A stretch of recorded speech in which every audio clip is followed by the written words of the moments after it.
प्रतिबोधितां भगवता नारायणेन स्वयं व्यासेन ग्रथितां पुराणमुनिना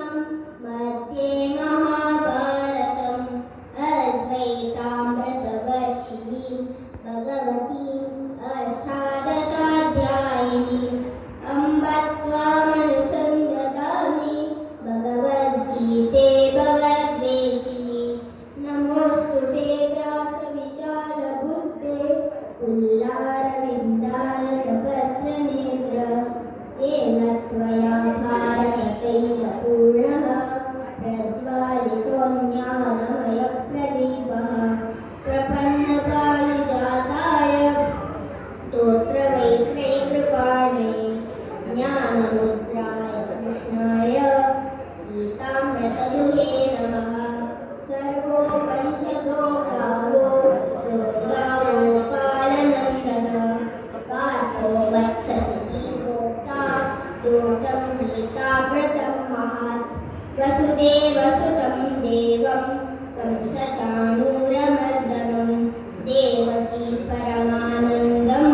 कृष्णं वन्दे जगद्गुरुं भीष्मद्रोणतटा जयद्रुतजला गान्धारनीलोत्पला शल्यग्राहवती कृपेण वहनी कर्णेन वेलाकुला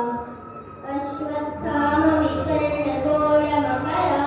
दुर्योधनावर्तिनी स्तोतीर्णा खलु पाण्डवै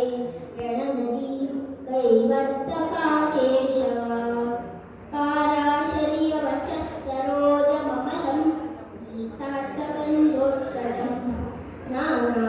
नानाख्यानकेसरं हरिकथा सम्बोधनाबोधितं लोके सज्जनषट्पदै पीयमानं मुदा भूव्याद्भारतपङ्कजं